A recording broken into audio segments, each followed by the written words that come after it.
Puji Tuhan, selamat sore untuk kita semua Bapak Ibu. Kita bertemu kembali di awal bulan Juni. Semua karena kebaikan Tuhan. Saya yakin kita tetap semangat, tetap bersemangat untuk mengiring Tuhan. Kita tundukkan kepala kita, kami bersyukur kepadamu Tuhan. Kami sangat bersyukur karena keberadaan kami semua karena kemurahan Tuhan. Apapun yang Tuhan izinkan terjadi, semua baik Tuhan. Hari ini kami mau memuji, memuliakan Tuhan lewat ibadah kami. Berkati kami Tuhan, berkati kami semua. Kami boleh bersama-sama menikmati kuasa di dalam ibadah kami. Karena kami tahu Engkau hadir bersama dengan kami. Dipermuliakan Engkau Tuhan, dipermuliakan Engkau. Dalam nama Yesus, haleluya, kami sudah berdoa. Amin. Sungguh besar kasih-Mu kepada kami Tuhan. Terima kasih Yesus.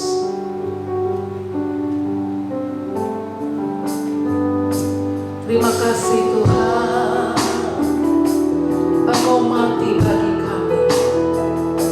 Engkau memberikan segala-galanya untuk kami. Kemanakah aku dapat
Haleluya, haleluya.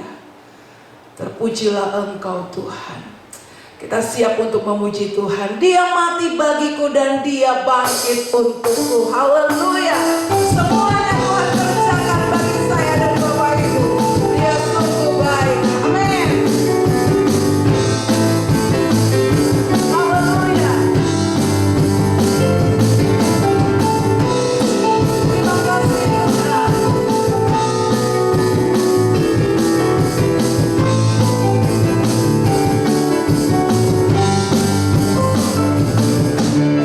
Dia mati bagiku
Baik Bapak Ibu, kita akan berdoa. Mari kita tundukkan kepala. Kami bersyukur pada saat ini Tuhan, untuk waktu yang Tuhan berikan kepada kami. Kami kembali boleh mendengarkan kebenaran firman-Mu. Mari Tuhan Engkau berbicara kepada setiap kami.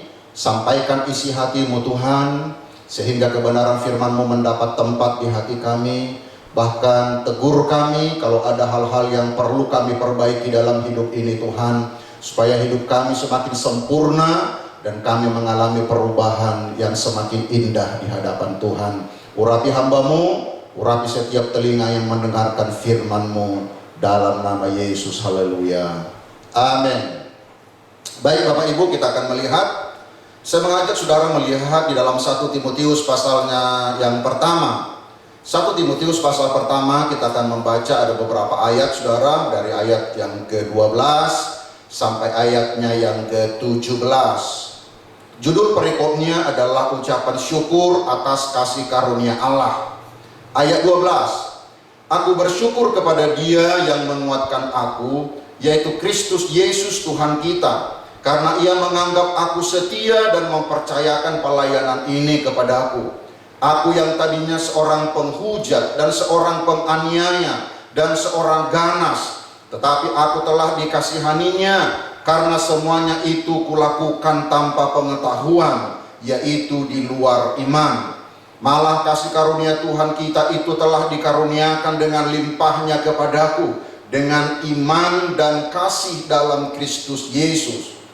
Ayat 15, perkataan ini benar dan patut diterima sepenuhnya. Kristus Yesus datang ke dalam dunia untuk menyelamatkan orang berdosa, dan di antara mereka akulah yang paling berdosa. Tetapi justru karena itu aku dikasihani, agar dalam diriku ini sebagai orang yang paling berdosa, Yesus Kristus menunjukkan seluruh kesabarannya. Dengan demikian aku menjadi contoh bagi mereka yang kemudian percaya kepadanya dan mendapat hidup yang kekal. Hormat dan kemuliaan sampai selama-lamanya bagi Raja segala zaman, Allah yang kekal, yang tak nampak, yang esa. Amin. Bapak Ibu yang diberkati Tuhan, berjumpa dengan orang lain dalam kehidupan kita adalah hal yang biasa. Setiap hari kita berjumpa dengan orang. Seorang anak yang masih sekolah, saudara-saudara, setiap hari ketika dia berangkat ke sekolah, dari pagi sampai siang dia berjumpa dengan gurunya. Anak-anak SD, anak-anak SMP, bahkan mahasiswa pun seperti itu. Setiap hari mereka berjumpa ketika mereka ada di sekolah, mereka bertemu dengan gurunya dan bertemu dengan sahabat-sahabatnya. Saudara yang berprofesi sebagai pedagang juga seperti itu. Setiap hari saudaraku berjumpa dengan para pelanggan. Bahkan ibu rumah tangga ketika dia pergi ke pasar, dia juga bertemu dengan orang-orang lain.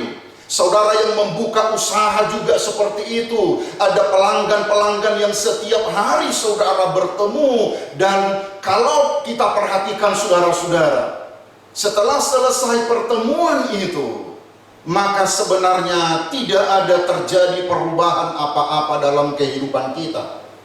Kita bertemu dengan mereka, kita berjumpa dengan banyak orang, tetapi ketika kita kembali selesai pertemuan itu, maka kita tidak mengalami perubahan.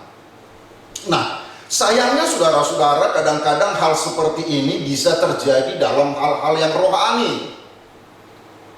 Setiap hari ataupun setiap minggu kita misalnya beribadah, kita berdoa, ketika kita memuji Tuhan, kita membaca firman Tuhan. Setelah selesai semuanya itu, saudara-saudaraku, sangat disayangkan kalau ternyata tidak terjadi perubahan. Itu sebabnya pada saat ini saudara-saudara, kita akan belajar tentang kebenaran firman Tuhan. Yang menjadi tema renungan yang saya ingin sampaikan adalah perjumpaan yang mengubahkan. Berbeda dengan perjumpaan orang-orang dalam aktivitas kita sehari-hari, saudara-saudara. Seharusnya perjumpaan kita dengan Tuhan di dalam doa kita, di dalam ibadah kita, dalam mendengar firman Tuhan. Harusnya saudara-saudara, perjumpaan dengan Tuhan itu harus mengubahkan hidup kita semakin indah, semakin baik. Itulah sebuah pertumbuhan kerohanian, saudara-saudara. Kalau kita tidak mengalami perubahan dalam setiap perjumpaan kita dengan Tuhan, maka saya ingin katakan ada hal yang salah di dalam pengiringan kita kepada Tuhan. Karena seharusnya sekali lagi bahwa pertemuan kita dengan Tuhan itu harus mengubah kita. Katakan amin, saudara-saudara. Nah, kalau kita membaca di dalam ayat pokok yang kita baca tadi, saudara-saudara, maka kita akan melihat bahwa ini adalah sebuah kesaksian daripada Rasul Paulus. Bagaimana kehidupannya tadinya, saudaraku, sebelum dia mengenal Tuhan.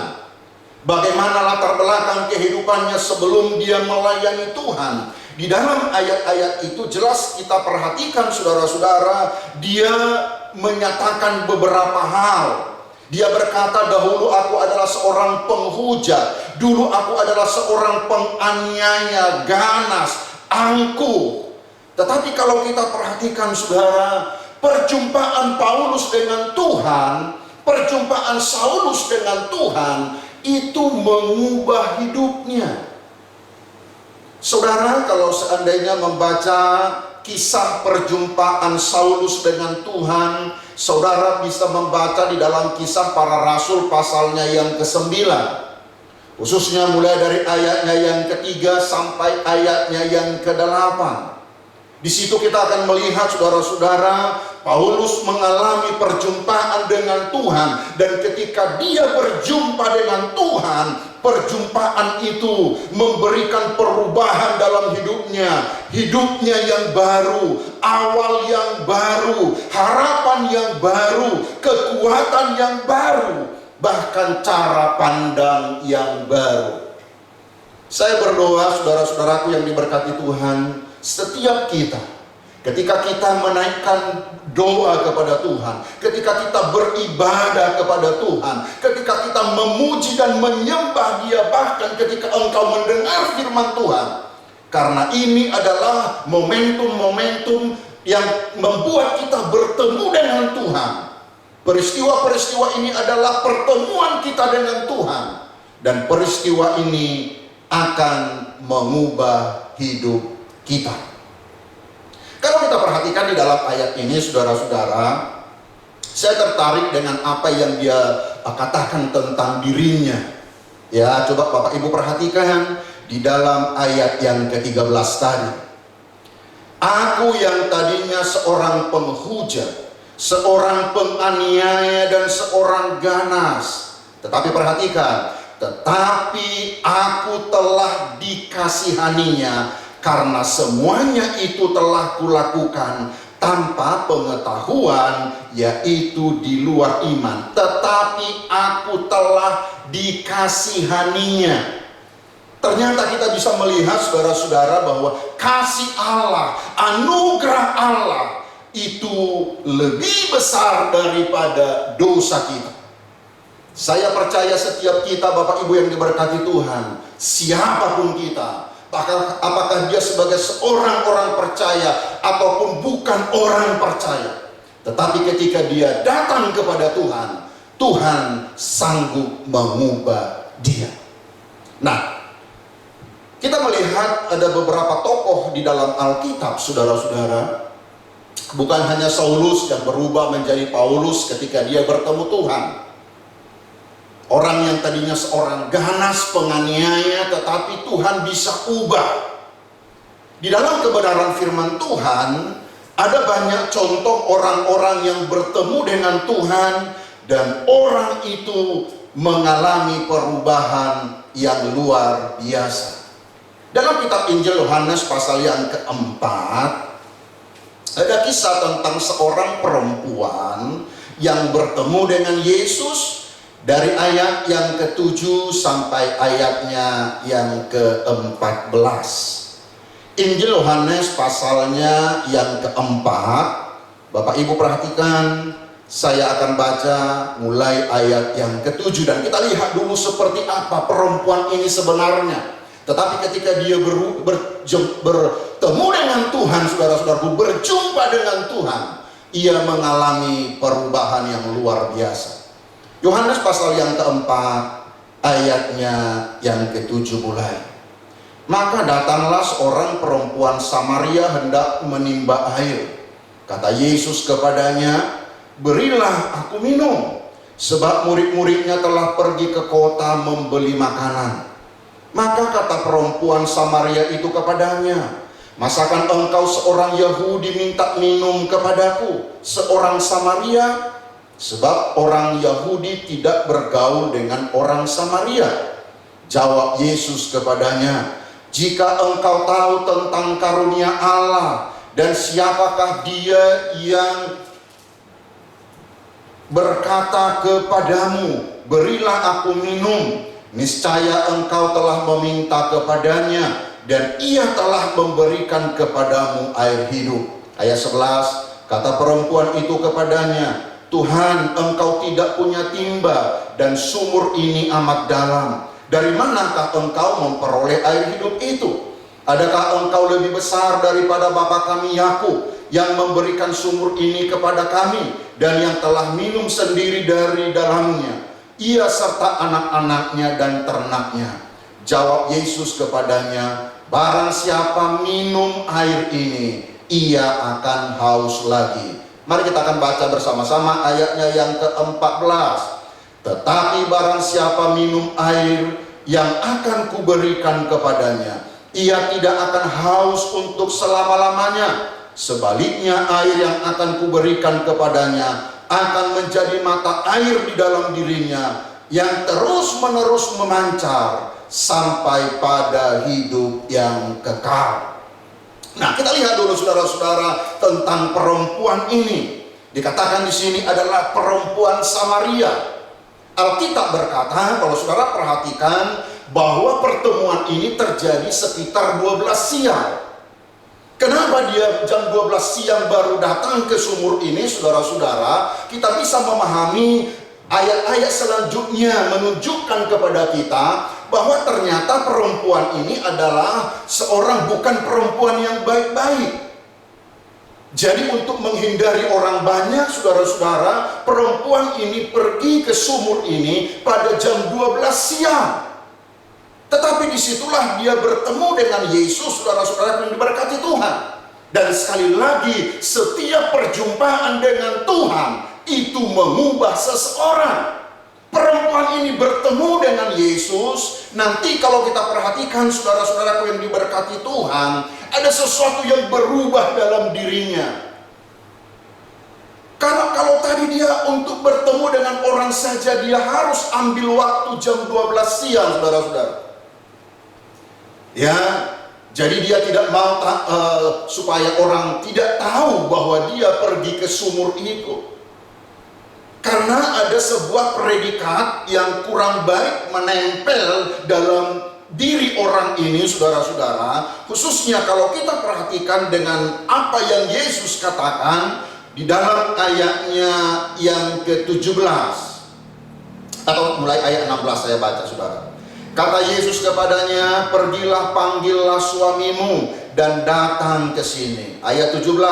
Kata perempuan itu, aku tidak mempunyai suami.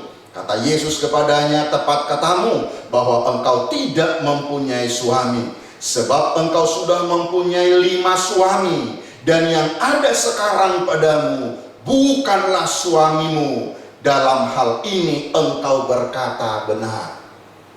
Jadi Bapak Ibu perhatikan dulu perempuan ini. Ada sebuah predikat yang melekat kepadanya. Dia punya suami 5. Bahkan yang hidup sekarang bersama dengan dia, Yesus katakan, itu bukanlah suamimu. Tetapi sekali lagi, setiap pertemuan orang dengan Tuhan itu mengubah.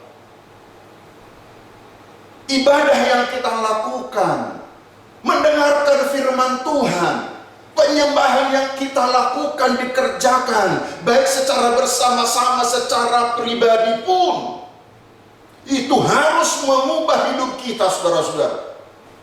Karena setiap pertemuan dengan Tuhan itu mengubah seseorang. Saulus menjadi Paulus, dan perempuan ini juga, saudara-saudaraku, dia mengalami perubahan. Kalau kita perhatikan, ya, untuk menghemat waktu, saudara-saudara, kita melompat ke ayatnya yang ke-28 dari Yohanes pasal yang keempat. Ini luar biasa. Pertemuannya dengan Yesus itu mengubah hidupnya, mengubah dirinya, bahkan mengubah masa depannya. Ayat 28 berkata, maka perempuan itu meninggalkan tempayannya di situ, lalu pergi ke kota dan berkata kepada orang-orang yang di situ, mari lihat, di sana ada seorang yang mengatakan kepadaku segala sesuatu yang telah kuperbuat. Mungkinkah dia Kristus itu? Maka mereka pun pergi keluar kota, lalu datang kepada Yesus. Orang yang tadinya, saudaraku, tidak punya keberanian karena ada sesuatu yang melekat dalam dirinya. Dia harus pergi jam 12 siang ke sumur itu, menghindari orang banyak. Tetapi setelah dia bertemu dengan Yesus, saudara-saudara, dia pergi ke kota dan dia sampaikan, aku telah bertemu dengan Mesias itu. Hidupnya menjadi sebuah kesaksian. Nanti saudara baca sampai pasal ini selesai. Orang banyak datang kepada Yesus. Bahkan satu kota itu datang kepada Yesus, saudara-saudara. Kenapa? Seorang yang bertemu dengan Yesus, hidupnya berubah. Saya berdoa, saudara-saudaraku, siapapun kita, ketika kita bertemu dengan Tuhan dalam doa kita, dalam ibadah kita, dalam pelayananmu, dan dalam engkau memuji menyembah Tuhan, itu akan mengubah hidupmu untuk menjadi kesaksian bagi orang banyak. Nah, yang kedua, saudara-saudara, kalau kita perhatikan di dalam kitab Kejadian pasal yang ke-32, ada kisah tentang seseorang juga yang mengalami perjumpaan dengan Tuhan. Bagaimana kehidupan orang ini berubah secara luar biasa. Kejadian pasal yang ke-32, mari kita akan melihat, saudara-saudara, Kejadian pasalnya yang ke-32 ayat yang ke-28. Atau kita akan baca mulai dari ayat 27, saudara-saudara. Kejadian 32 ayat 27 dan 28. Bertanyalah orang itu kepadanya, siapakah namamu? Sahutnya, Yakub. Mari kita baca bersama-sama ayat 28. Lalu kata orang itu, namamu tidak akan disebut lagi Yakub, tetapi Israel, sebab engkau telah bergumul melawan Allah dan manusia, dan engkau menang. Nah, Bapak Ibu yang diberkati Tuhan, latar belakang peristiwa ini adalah ketika Yakub meninggalkan pamannya Laban, saudara-saudara, dia akan kembali kepada keluarganya. Saya pernah sampaikan, saudara-saudaraku, bahwa pada waktu itu tidak mungkin lagi Yakub bertahan, saudara-saudara, karena keluarga daripada pamannya Laban itu telah berubah. Sekarang Yakub harus meninggalkan pamannya, dia harus kembali kepada keluarganya, saudaranya yang bernama Esau, yang beberapa tahun yang lalu dia pernah tipu, saudara-saudara. Nah, ketika dia akan kembali inilah, saudara-saudaraku, dia mengalami sebuah ketakutan yang luar biasa.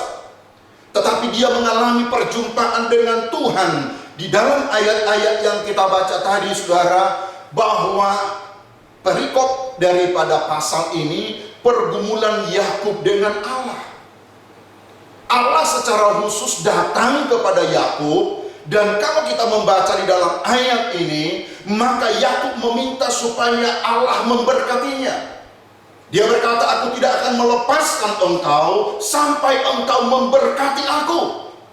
Dan pada akhirnya, saudara-saudaraku, pertemuan ini telah mengubah bukan hanya hidupnya, tetapi juga mengubah langkahnya. Karena kita tahu semua, saudara-saudara, mulai daripada peristiwa ini, maka Yakub kakinya terpelecok, saudara-saudara.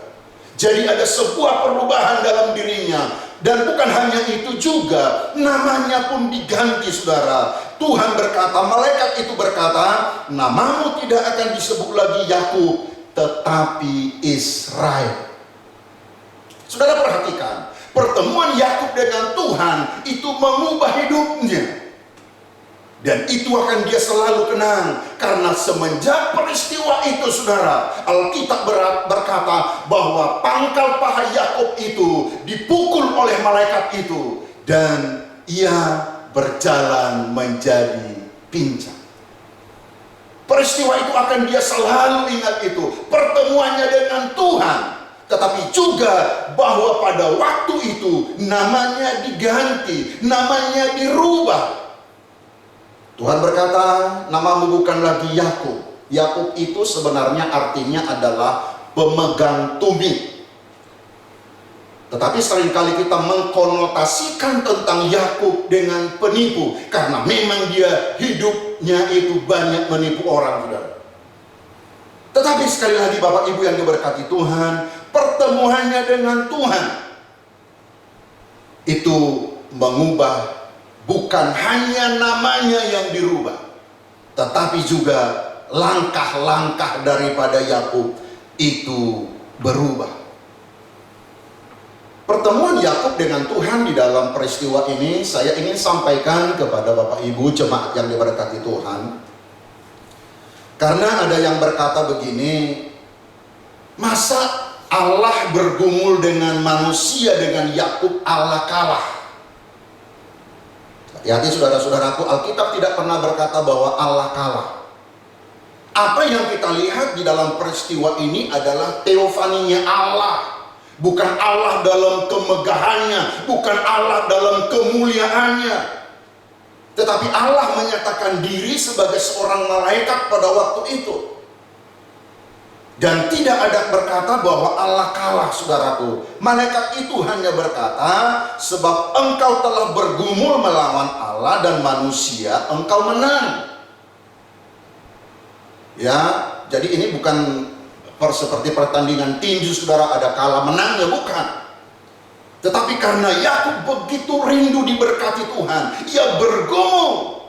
Dan sekali lagi, pertemuannya dengan Tuhan pada pasal ini mengubah kehidupan Yakub secara luar biasa. Perjumpaan yang mengubahkan. Setiap kali engkau berjumpa dengan Tuhan, di dalam doamu, di dalam ibadahmu, pastikan engkau mengalami perubahan. Engkau semakin mengasihi Dia, engkau semakin cinta kepada Tuhan, engkau semakin taat kepada Tuhan.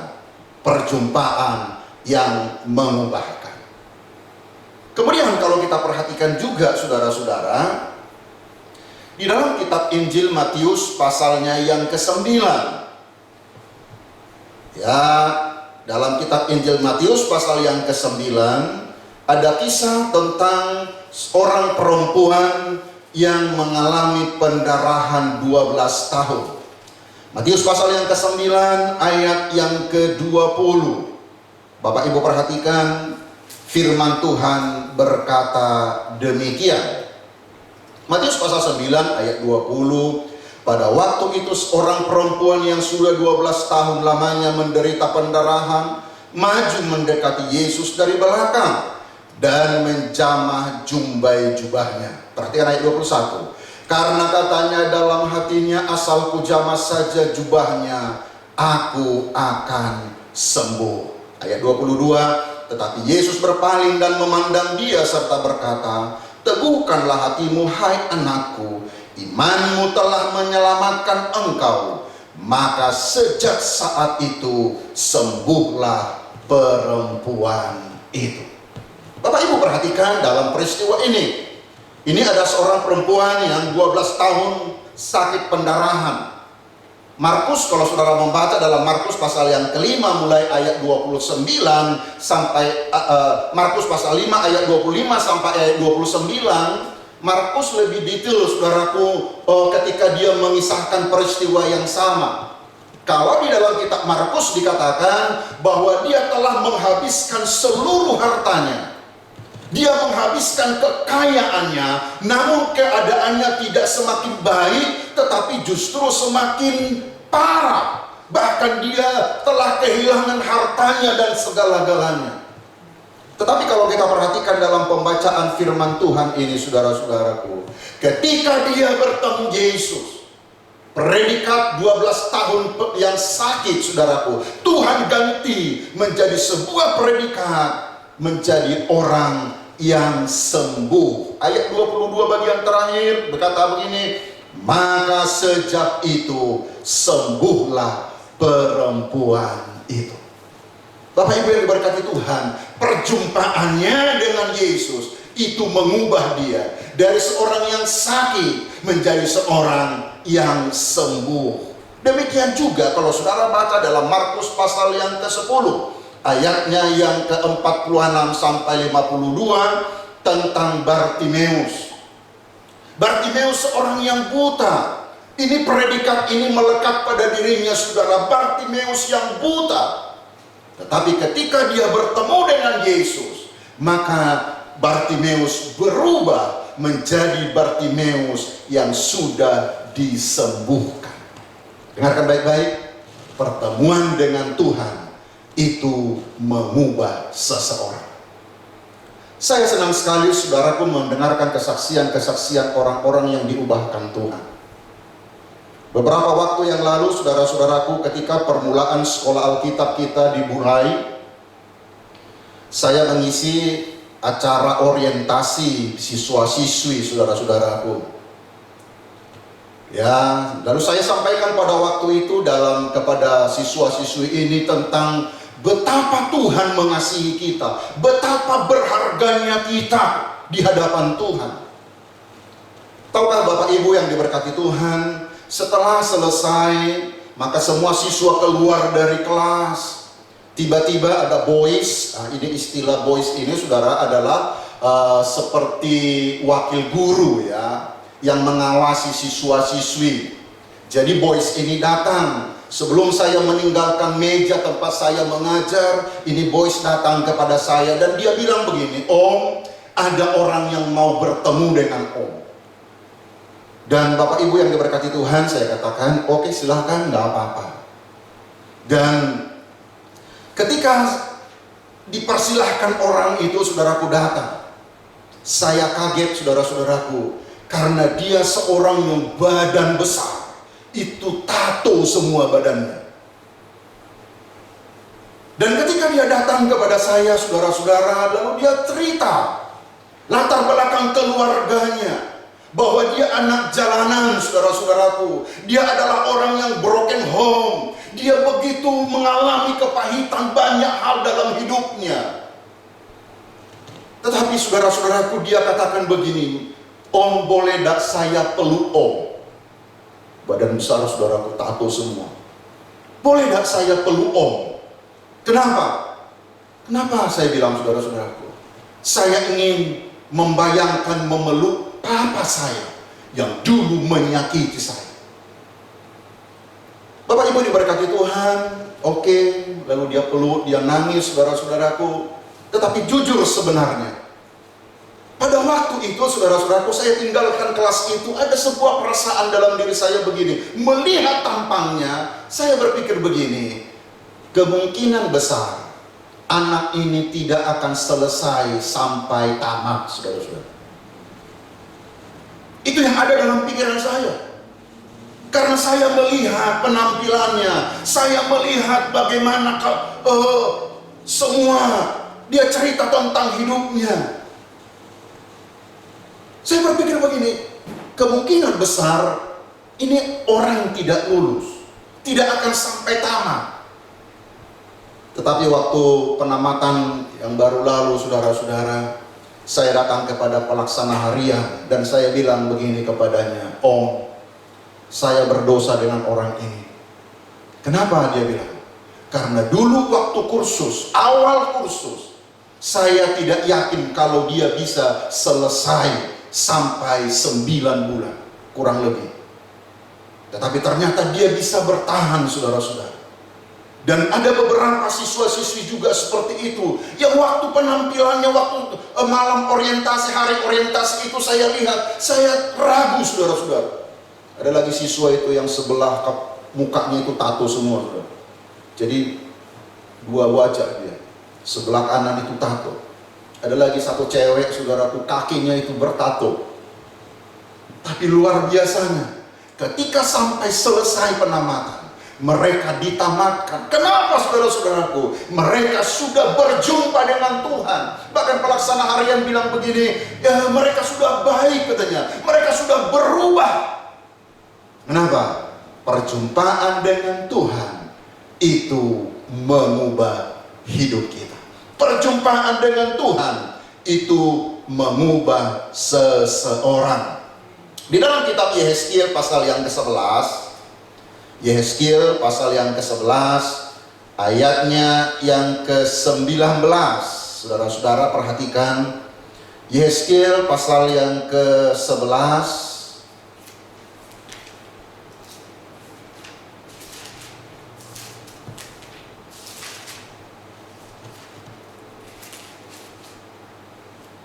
ayatnya yang ke-19. Firman Tuhan berkata, dan ayat 20, Aku akan memberikan mereka hati yang lain dan roh yang baru di dalam batin mereka. Juga aku akan menjauhkan dari tubuh mereka hati yang keras dan memberikan mereka hati yang taat, supaya mereka hidup menurut segala ketetapanku dan peraturan-peraturanku dengan setia. Maka mereka akan menjadi umatku dan aku akan menjadi Allah mereka. Itu sebabnya Bapak Ibu yang diberkati Tuhan, dengarkan baik-baik bahwa bagaimanapun masa lalu seseorang, bagaimanapun hitamnya dosa seseorang, setiap kali orang itu punya niat dan rencana untuk datang kepada Tuhan, orang itu pasti mengalami perubahan. Perubahan semakin indah, perubahan semakin mulia. Dan jangan pernah berpikir engkau tidak bisa berubah. Iblislah yang selalu mengintimidasi kita dan berkata, engkau tidak bisa berubah. Tetapi Yesus berkata, ketika engkau bertemu dengan aku, kata Yesus, engkau pasti bisa berubah. Lewat perjamuan kudus juga pada saat ini, saudara-saudara, adalah peristiwa perjumpaan kita dengan Tuhan. Tuhan membuktikan kasih-Nya, Tuhan membuktikan anugerah-Nya, bahwa anugerah-Nya lebih besar daripada dosa-dosa kita. Saya ingin kembali membaca ayat 1 Timotius pasal yang ke-16 bagian B, saudara-saudara. 1 Timotius pasal pertama ayat 16 bagian B. Bapak Ibu perhatikan, ada kata begini, dengan demikian aku menjadi contoh bagi mereka yang kemudian percaya kepadanya dan mendapat hidup yang kekal. Latar belakang Paulus itu menjadi contoh. Ternyata tidak ada dosa yang tidak bisa diselesaikan Yesus. Tidak ada kejahatan yang tidak bisa dirubah Tuhan ketika dia datang kepada Yesus. Mari kita akan menyembah Tuhan dengan sebuah pujian, Dia jamah segenap hidupku. Haleluya. Terima kasih Tuhan. Amin, amin.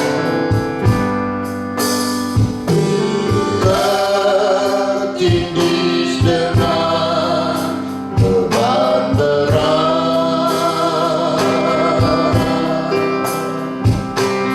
dosa dunia menjerat,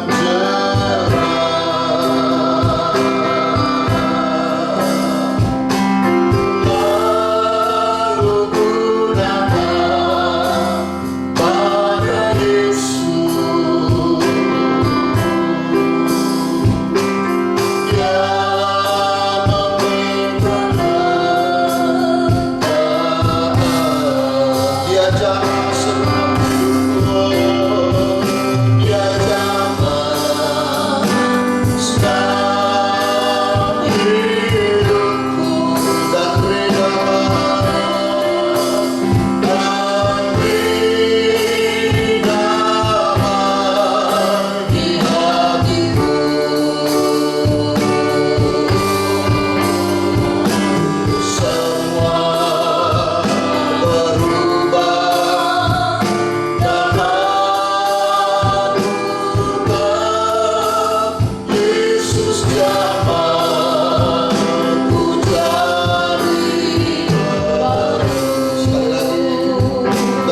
tangan-tangan Tuhan akan dia jamah segenap hidupku.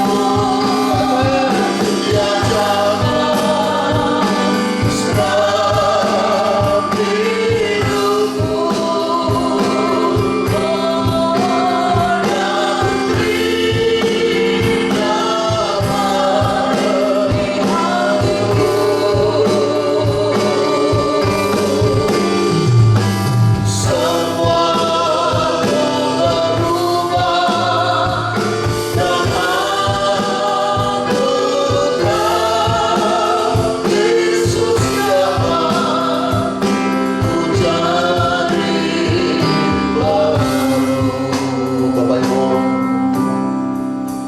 Dalam 1 Timotius 1 yang kita baca tadi, Paulus berkata bahwa dia adalah orang yang paling berdosa. Lalu dia berkata ini menjadi contoh. Kalau Paulus saja yang dosanya begitu besar, dia katakan aku yang paling berdosa. Tetapi anugerah Allah lebih besar daripada dosa-dosa yang dilakukan oleh Paulus.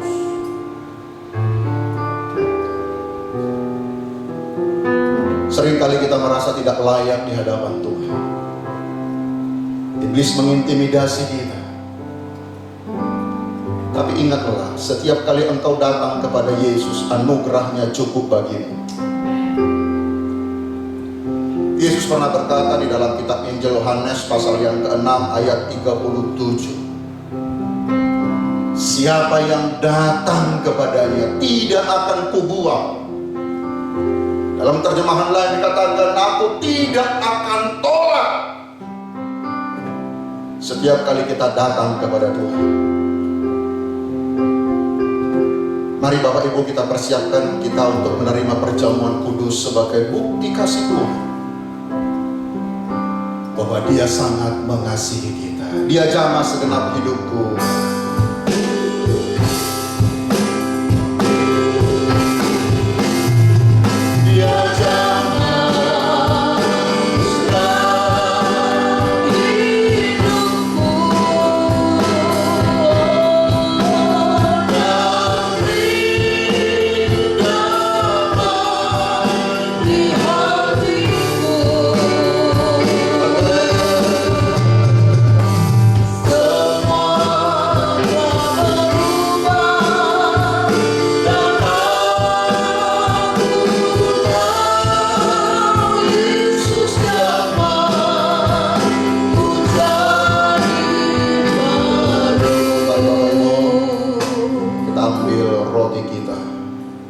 Terima kasih Bapa yang baik. Terima kasih buat pengorbananmu. Terima kasih buat anugerahmu. Engkau tidak pernah menghitung dosa-dosa kami. Terima kasih Bapa yang baik. Mari Bapak Ibu kita angkat roti dengan tangan kanan kita. Dengarkan firman Tuhan. Sebab apa yang telah kuteruskan kepadamu telah aku terima dari Tuhan, yaitu bahwa Tuhan Yesus pada malam waktu Ia diserahkan mengambil roti, dan sesudah itu Ia mengucap syukur atasnya. Ia memecah-mecahkannya dan berkata, inilah tubuhku yang diserahkan bagi kamu, perbuatlah ini menjadi peringatan akan aku. Kita makan bersama-sama dalam nama Yesus.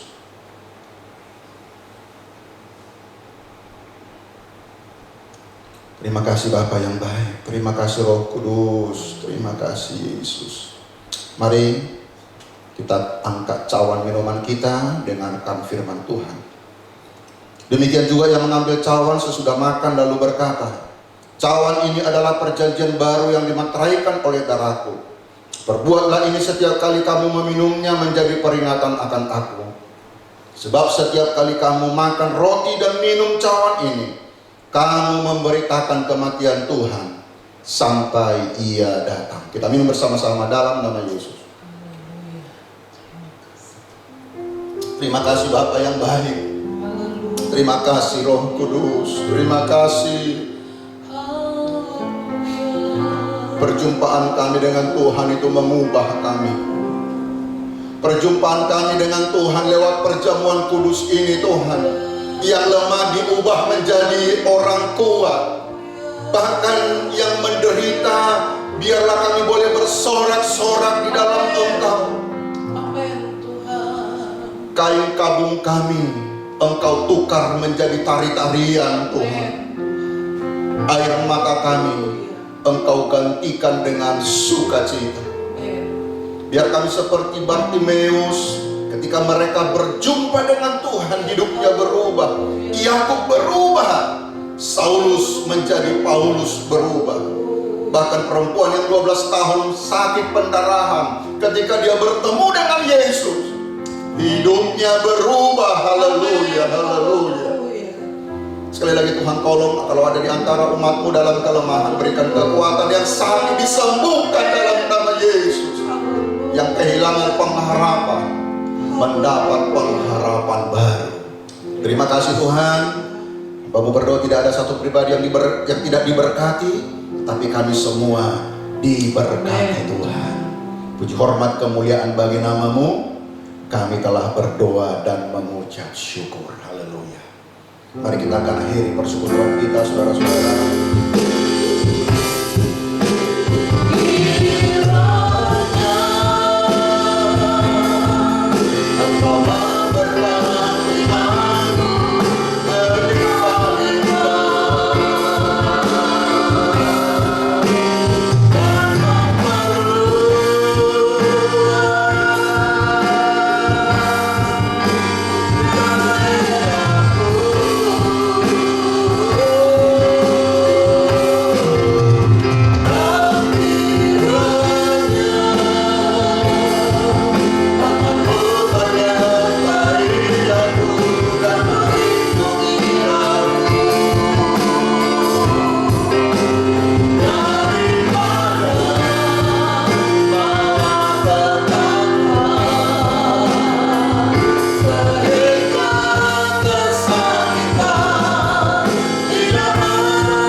Sepanjang minggu ini Tuhan, Kau pasti memberkati kami berlimpah-limpah.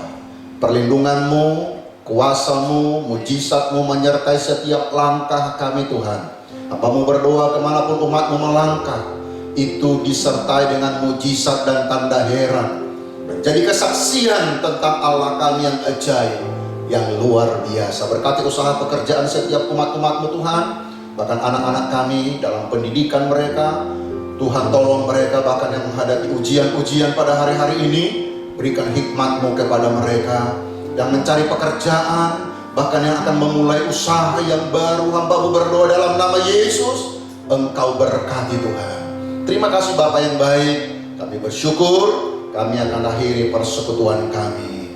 Mari Bapak Ibu kita terima berkat Tuhan.